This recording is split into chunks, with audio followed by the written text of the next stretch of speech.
Hello friends, എല്ലാവർക്കും all master Malayalam YouTube ചാനലിലേക്ക് സ്വാഗതം. ഇന്ന് ഞാൻ എത്തിയിട്ടുള്ളത് ക്ലാസ് 10 അടിസ്ഥാന പാഠാവലിൻ്റെ ആൻസർ കീ ആയിട്ടാണ്. അപ്പോൾ നമുക്ക് അതിലേക്ക് കടക്കാം. ഫസ്റ്റ് ക്വസ്റ്റ്യൻ്റെ ആൻസർ വരുന്നത് അമർഷം. സെക്കൻഡ് ക്വസ്റ്റ്യൻ്റെ ആൻസർ വരുന്നത് വ്യക്തിയുടെ മഹത്വം.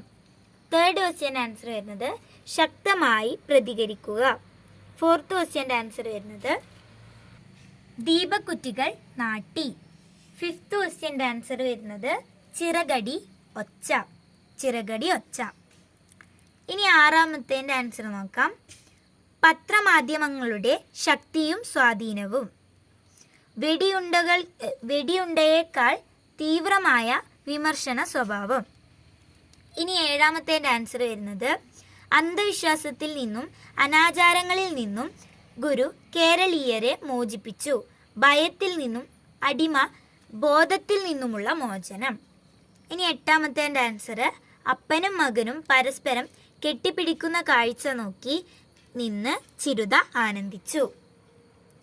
ഇനി ഒമ്പതാമത്തേൻ്റെ ആൻസർ വരുന്നത് ഞാൻ പോയിന്റ് ആക്കിയിട്ട് പറയാം.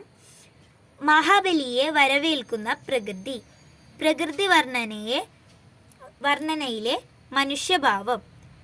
തളികയിൽ പൊൽക്കിഴിയെരിയുന്ന താലവുമായി നിൽക്കുന്ന നെയ്യാമ്പലുകൾ.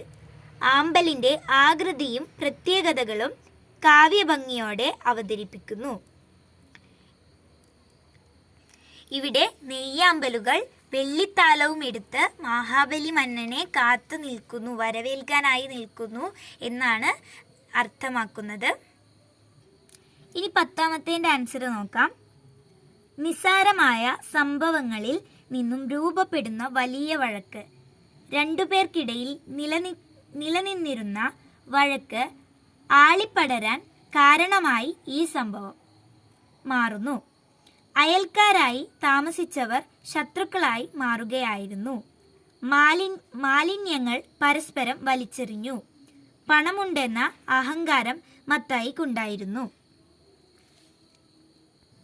കോഴിയും കിഴവിയും എന്നതിൽ ഒരു കോഴിയുടെ പ്രശ്നമാണ് കോടതി വരെ, ഇല്ലെങ്കിൽ പോലീസിനെ വീട്ടിലേക്ക് വിളിക്കുന്ന അത്രയും കാര്യമായിട്ട് അത് മാറി. ആ ഒരു ചെറിയ പ്രശ്നം, കോഴിയുടെ പ്രശ്നത്തിന് വേണ്ടിയിട്ട് ഈ പോലീസിനെ വരെ വിളിക്കേണ്ട ആ ഒരു സാഹചര്യം ഉണ്ടായി. അപ്പോൾ അതെല്ലാമാണ് എഴുതേണ്ടത്.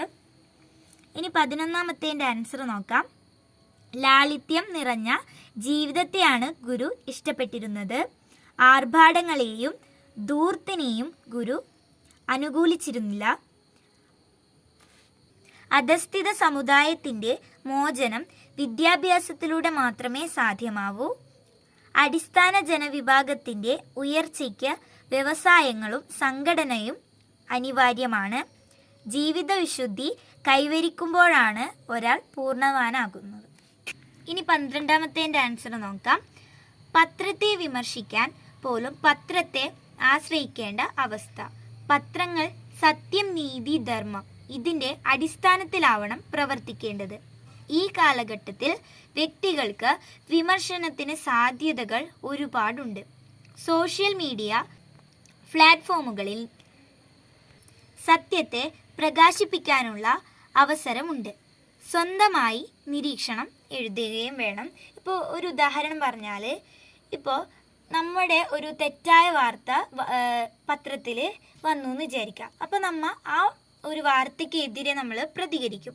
അപ്പോൾ അതിന് വേണ്ടിയിട്ട് നമ്മൾ മറ്റൊരു പത്രത്തെ ആശ്രയിക്കേണ്ടി വരും, ഇല്ലെങ്കിൽ വേറൊരു മീഡിയ. ഇപ്പോൾ പത്രം ആയിട്ട് കൺസിഡർ ചെയ്താൽ പത്രത്തെ ആശ്രയിക്കേണ്ടി വരും. അപ്പോൾ നമ്മൾ ഒരു പ്രശ്നം അല്ലെങ്കിൽ ഒരു പത്രത്തിനെതിരെ വിമർശിക്കണമെങ്കിൽ പോലും പത്രത്തെ തന്നെ ആശ്രയിക്കേണ്ട അവസ്ഥ, അതാണ് ഇവിടെ ഉദ്ദേശിക്കുന്നത്.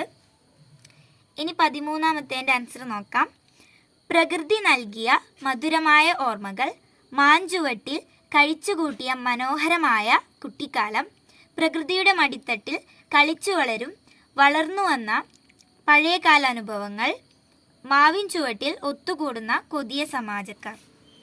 മാവ് തളിരിടുമ്പോൾ മുതൽ നാട്ടുംപുറത്ത് ഉത്സവമാണ്, അതെല്ലാം ഉൾപ്പെടുത്താം. പിന്നെ പച്ചമാങ്ങ അല്പം ഉപ്പ് ചേർത്ത് കറുമുറ ചവച്ചു തിന്നാൽ കുത്തിയൊലിക്കുന്ന ഉമനീരിൻ്റെ വേഗം കൊണ്ട് അണകൾ കോച്ചിപ്പോകും. അതെല്ലാം ഈ ഉദയഭാനുവിൻ്റെ ഓർമ്മകളിൽ വന്ന് നിറയുകയാണ്. അതുപോലെ തന്നെ ചുള്ളിക്കമ്പുകൾ വിറകാക്കി ഉയർത്തിയ ഹോമാഗ്നിയിൽ മാങ്ങാനീര് ഹവിസാക്കി അണ്ണാൻ പിറന്നാൾ ആഘോഷിച്ച കാര്യം അതെല്ലാം എഴുതാവുന്നതാണ്. അതേപോലെ ഈ കാറ്റും കാറ്റല്ല, മറുകാറ്റും കാറ്റല്ല, മാവേലി കുന്നത്തെ പൂവാലൻ കാറ്റേ ഓടിവാന്നുള്ള ആവാഹിച്ചാൽ വായു ഭഗവാൻ വന്ന് വിമനസായി നിൽക്കുന്ന മാവിൻ്റെ ശാഖകളെ ഉലച്ച് മാങ്ങകൾ പൊഴിച്ചു തരും.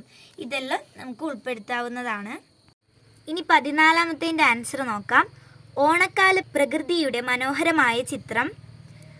ഓണത്തെ വരവേൽക്കാൻ മലരിൻ കൂടു നിറച്ചു നിൽക്കുന്ന തുമ്പ, മഞ്ഞും മഴയും വകവെക്കാതെ പൂക്കൾ തേടി പോകുന്ന കുട്ടികളെ പോലെ മലർക്കൂട നിറച്ച് നിൽക്കുകയാണ് തുമ്പപ്പൂ.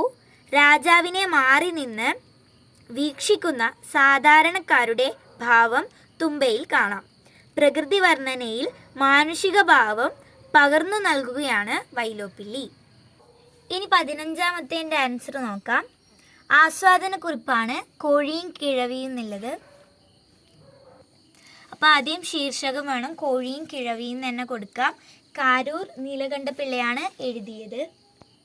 കാരൂരിൻ്റെ കോഴിയും കിഴവിയും എന്ന ചെറുകഥയിൽ നഗരവൽക്കരണത്തിൻ്റെ വേലിയേറ്റങ്ങൾക്കിടയിലും കൈവിട്ടു പോകാതെ ഗ്രാമങ്ങൾ നെഞ്ചിൽ ചേർത്തു പിടിച്ചുള്ള നന്മയുടെ ചിത്രമാണ് കോഴിയും കിഴവിയും.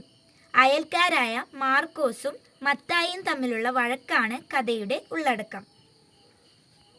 നഷ്ടമായിക്കൊണ്ടിരിക്കുന്ന മനുഷ്യ നന്മകളും സാമൂഹ്യ മൂല്യങ്ങളുമാണ് കോഴിയും കിഴവിയും എന്ന കഥയിൽ കാണാനാകുന്നത്. ഒരു പൂവൻ കോഴി ഒരു വിപ്ലവം അഴിച്ചുവിടുകയാണ് ഉണ്ടായത്. പിന്നെ ഇത് ഉൾപ്പെടുത്താം. താൻ കഴിച്ച കോഴിയെ മാർക്കോസിനെതിരെ എങ്ങനെ ഉപയോഗിക്കാമെന്നാണ് രാത്രിയിൽ മത്തായി ആലോചിക്കുന്നത്. ആലോചനയുടെ ഫലമാണ് മാർക്കോസ് കോഴിയെ കൊന്നു എന്ന കള്ളക്കേസ്.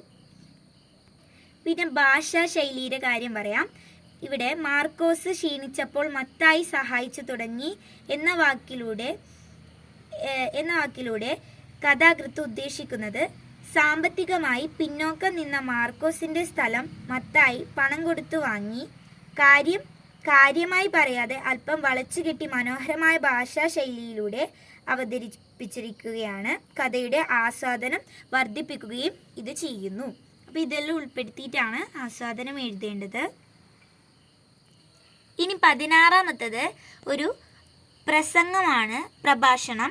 സത്യസന്ധമായ മാധ്യമ പ്രവർത്തനമാണ് വിഷയം വരുന്നത്. അപ്പോൾ അഭിസംബോധന ഉണ്ടായിരിക്കണം. പിന്നെ ഈ പോയിന്റുകളെല്ലാം ഉൾപ്പെടുത്താം. ഭയനത്തിനേക്കാൾ ഭരണാധികാരികൾ ഭയക്കുന്നത് പത്രമാധ്യമങ്ങളെയാണ്. സത്യത്തെ അസത്യമായും അസത്യത്തെ സത്യവുമായാണ് പത്രങ്ങൾ അവതരിപ്പിക്കുന്നത്. അനീതിയുടെ പക്ഷത്താവരുത് പത്രങ്ങൾ നിൽക്കേണ്ടത്. സത്യവും ധർമ്മവും ഒരിക്കലും കൈവിടരുത്. അധികാരികളെ സുഖിപ്പിക്കുന്ന രീതിയിൽ പത്രങ്ങൾ മാറരുത്. സാമ്പത്തിക ലാഭത്തിനും പ്രചാരണം വർദ്ധിപ്പിക്കാനും വേണ്ടി തരം താഴരുത്. പക്ഷപാതിത്വം പത്രങ്ങളുടെ വില നഷ്ടപ്പെടുത്തും. സത്യവും നീതിയുമായ വാർത്തകൾ വായനക്കാരന് എത്തിച്ചു കൊടുക്കുക എന്നതാണ് പത്രധർമ്മം. ആരിലും ഒന്നിലും സ്വാധീനം ചെലുത്താതെ സമൂഹത്തിലെ ചെറിയ പ്രശ്നങ്ങൾ പോലും ശ്രദ്ധയോടെ അതിലെ സത്യം പുറത്തു കൊണ്ടുവരാൻ ഓരോ പത്രപ്രവർത്തകനും സാധിക്കണം. അകത്തും പുറത്തും നടക്കുന്ന കാര്യങ്ങൾ കേട്ടു മനസ്സിലാക്കാതെ കണ്ടുകൊണ്ട് സത്യമെന്തെന്ന് മനസ്സിലാക്കി വേണം വാർത്തകൾ നൽകാൻ. വർത്തമാന സമൂഹത്തിൽ പത്രധർമ്മങ്ങൾ കുറഞ്ഞു വരുന്നതായി നമുക്ക് കാണാം. രാഷ്ട്രീയമായി പക്ഷം പിടിച്ചും പ്രചാരത്തിനു വേണ്ടിയും പരസ്പരം മത്സരിച്ചുമാണ് ഇന്നത്തെ പത്രങ്ങൾ മുന്നോട്ട് പോകുന്നത്. രാഷ്ട്രീയതയുടെ നല്ല വശങ്ങൾ മാത്രം പ്രദർശിപ്പിക്കുകയും അന്യായങ്ങൾ ചോദ്യം ചെയ്യാതെ മൂടിവെച്ച് ജനങ്ങളെ വിഡ്ഢികളാക്കി മാറ്റുന്നു. ജനങ്ങൾ പത്രങ്ങളെ ആശ്രയിക്കുന്നത് അവർക്ക് വിജ്ഞാനത്തിനും ലോക വിവരങ്ങൾ അറിയാനുമാണ്. വ്യക്തമായ നീതിബോധവും ലക്ഷ്യവുമുണ്ടെങ്കിൽ ഓരോ പത്രങ്ങളും സമൂഹത്തിൻ്റെ കണ്ണാടിയാണ്, അതുപോലെ വഴിവിളക്കാണ്. ലോകത്തിന് വെളിച്ചം നൽകേണ്ടവയാണ് ഓരോ പത്രങ്ങളും. അപ്പോൾ അതെല്ലാം ഉൾപ്പെടുത്തിയിട്ട് നമുക്ക് പ്രഭാഷണം തയ്യാറാക്കാം. ഇനി 17ാമത്തേൻ്റെ ഒരു ഉപന്യാസം തയ്യാറാക്കേണ്ടതാണ്. ഗുരുദേവ ദർശനങ്ങളിലെ മാനവികത. അപ്പോൾ ഞാൻ അതിൻ്റെ പോയിന്റ്സ് പറയാം. എല്ലാവർക്കും ഉൾക്കൊള്ളാനാവുന്നതാണ് ഗുരുദർശനങ്ങൾ. മതമേതായാലും മനുഷ്യൻ നന്നായാൽ മതി. ഒരു ജാതി ഒരു മതം ഒരു ദൈവം മനുഷ്യന്. ജാതി മത ചിന്തകൾക്കപ്പുറമുള്ള മനുഷ്യ സ്നേഹം, മനുഷ്യജാതി എന്ന വിശാലമായ കാഴ്ചപ്പാട്, മാനവിക മൂല്യങ്ങൾക്കാണ് പരിഗണന നൽകിയത്. സർവലൗകികത, ജാതി പിശാചിൻ്റെ വലയത്തിൽ നിന്നും കേരളീയരെ മോചിപ്പിച്ച ഗുരുവര്യൻ, അധകൃത വർഗോദ്ധാരകൻ, യുക്തിചിന്തയിലൂടെ അന്ധവിശ്വാസങ്ങളിൽ നിന്നും കേരളീയരെ കരകയറ്റി കേരളീയരെ സ്വാതന്ത്ര്യബോധമുള്ള മനുഷ്യരാക്കി. ഒത്തൊരുമ എന്നത് ശ്രീനാരായണ ഗുരു ഉപദേശങ്ങളിൽ പ്രധാനപ്പെട്ടതാണ്. സന്ധ്യാസമയം ആകാശത്ത് ചുവപ്പ് നിറം പരക്കും പോലെ വിശാലമായി അതങ്ങനെ വ്യാപിക്കണമെന്ന് അദ്ദേഹം ആഗ്രഹിക്കുന്നു. കണ്ണാടി പ്രതിഷ്ഠ. ഓരോ വ്യക്തിയിലും അവൻ അവനെ തന്നെ തിരിച്ചറിയുക. അവൻ്റെ സ്വത്വം ആരിലും അടിമപ്പെടുത്താനുള്ളതല്ല എന്ന് മനസ്സിലാക്കി തരുന്നു. ക്ഷേത്രങ്ങളല്ല, മറിച്ച് വിദ്യാഭ്യാസ കേന്ദ്രങ്ങളും തൊഴിൽ ഇടങ്ങളുമാണ് വേണ്ടത്. ഇത് ഓരോ വ്യക്തിയിലെയും സാംസ്കാരികമായ മാറ്റത്തിന് ഇടയാക്കുന്നു. ഇതെല്ലാം ഉൾപ്പെടുത്തിയിട്ടാണ് ഉപന്യാസം തയ്യാറാക്കേണ്ടത്. അപ്പോൾ ഇത്രയാണ് ഈ വീഡിയോയിൽ ഉൾപ്പെടുത്തിയിട്ടുള്ളത്. ഇഷ്ടപ്പെട്ട ലൈക്ക് ചെയ്യുക, ഷെയർ ചെയ്യുക, സബ്സ്ക്രൈബ് ചെയ്യുക. Thanks for watching.